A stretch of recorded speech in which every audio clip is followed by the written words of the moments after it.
Radhe Radhe guys. मैंने आपसे अपने पिछले कुछ वीडियो में कान्हा जी के, ठाकुर जी के चमत्कार और कुछ अपने अनुभव आपके साथ शेयर किए थे।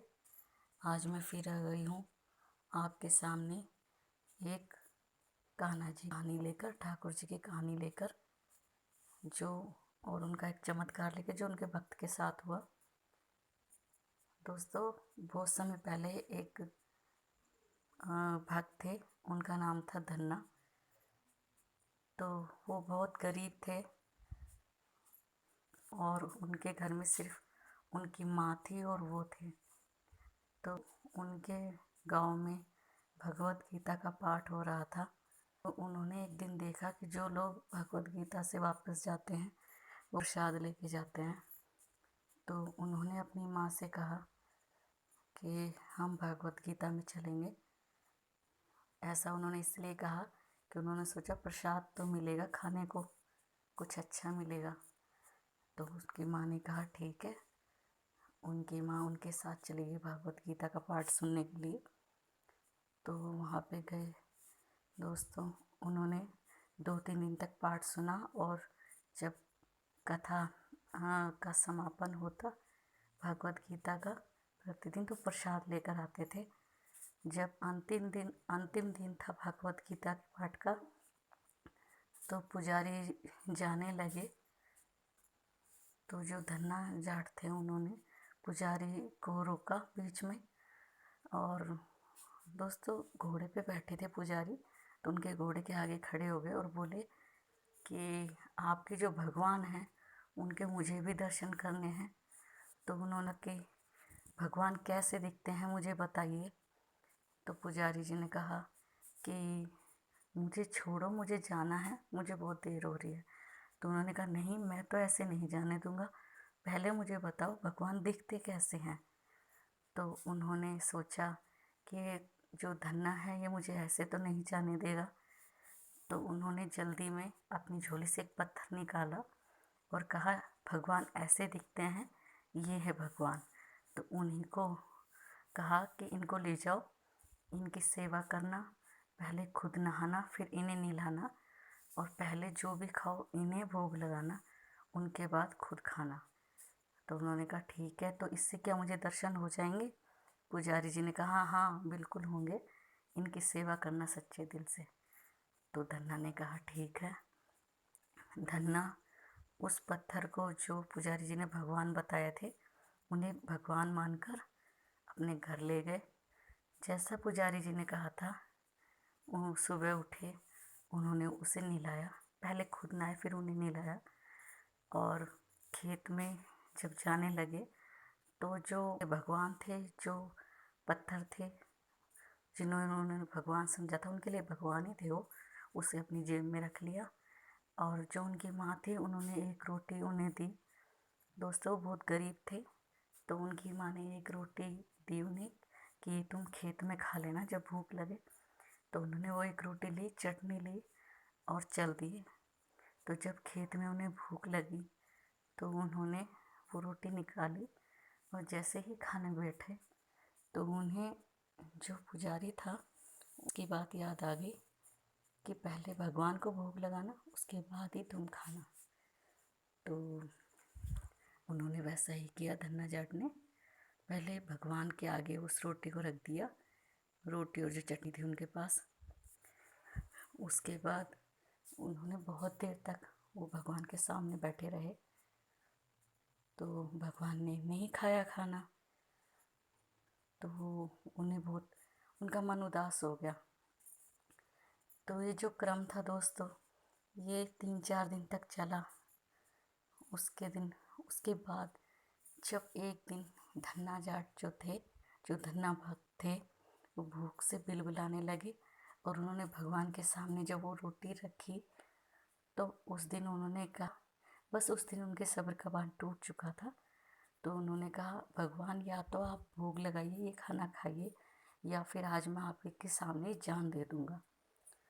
तो उन्होंने कहा, जो भगवान थे दोस्तों, वो उनकी भक्ति से प्रसन्न हो गए और उनके सामने प्रकट हो गए। भगवान को लगा कहीं ये सच में ही अपनी जान ना दे दे। तो उनके सामने प्रकट हो गए।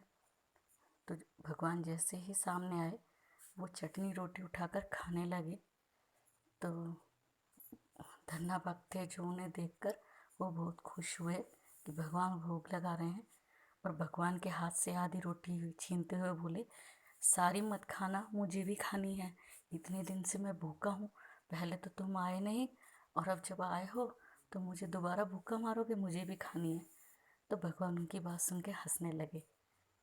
इतने भोले भक्त की बात सुनकर तो भगवान हंसेंगे ही, वो उनसे बहुत प्रसन्न थे उनकी भक्ति से। फिर उन्होंने कहा कि ये जो खेत हैं ये ऐसे क्यों पड़े हैं, तुम इनमें काम क्यों नहीं करते, अन्न क्यों नहीं उगाते।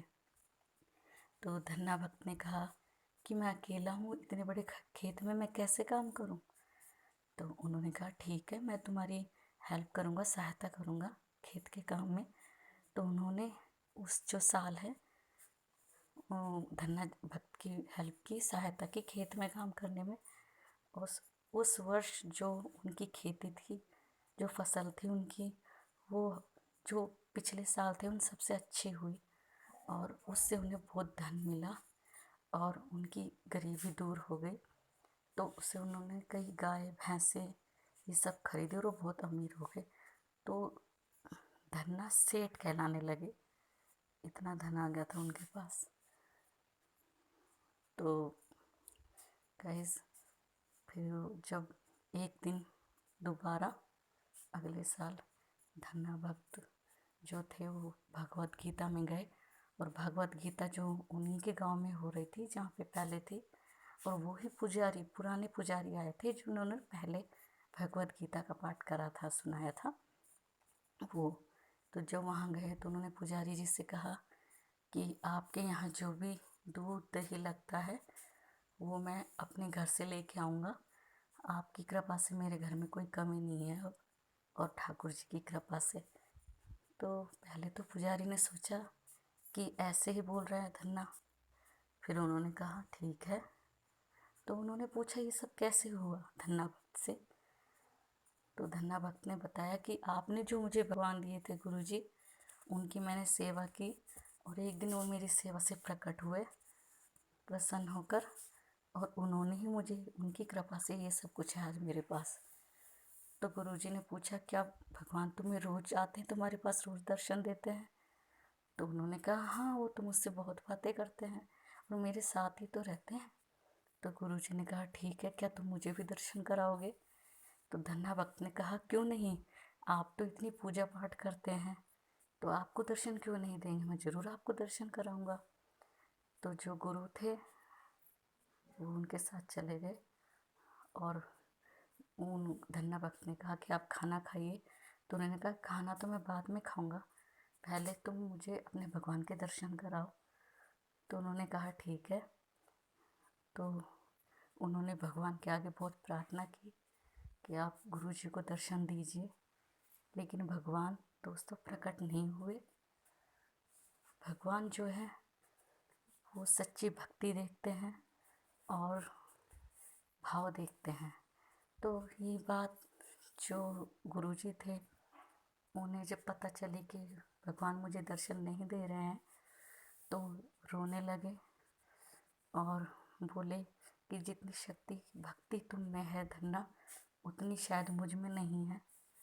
पूजा पाठ करने से ये सब कुछ नहीं होता, एक सच्ची भक्ति भी चाहिए और भाव चाहिए, श्रद्धा चाहिए सच्ची भगवान के प्रति। वो तुम में है, मुझ में नहीं है, इसलिए मुझे भगवान दर्शन नहीं दे रहे हैं। तो ये बात सुनकर धन्ना को अच्छा लगा कि मेरी भगवान से, मतलब मेरी भक्ति जो है उससे भगवान प्रसन्न है, और गुरुजी चले गए निराश होकर। तो गाइस, भगवान हमेशा योगियों को या जो तपस्वी हैं उन्हें बहुत कम मिलते हैं, और जो भोले भक्त होते हैं, सच्ची श्रद्धा रखते हैं, भाव रखते हैं, वो उनसे बड़ी ही जल्दी प्रसन्न हो जाते हैं, खुश हो जाते हैं। तो हमें भी ऐसी ही आस्था भगवान में रखनी चाहिए, ऐसी ही भक्ति रखनी चाहिए जिससे भगवान खुश हो। तो ये थी आज की कहानी धन्ना जाट की। तो कैसी लगी आपको धन्ना भक्त की कहानी, मुझे कमेंट में ज़रूर बताइएगा। और अगर आपको मेरी वीडियो अच्छी लगती है गाइस, तो प्लीज़ मेरे चैनल को सब्सक्राइब कीजिए, लाइक कीजिए, फैमिली और फ्रेंड्स के साथ शेयर कीजिए। ये तीनों चीज़ें एकदम फ्री है दोस्तों, इनका कोई पैसा नहीं लगता है, तो प्लीज़ दिल खोल के लाइक किया कीजिए। अगली वीडियो में आपसे फिर मुलाकात होगी एक नए चमत्कार के साथ और या एक नई कहानी के साथ। तो अगली वीडियो में फिर मिलते हैं। राधे राधे।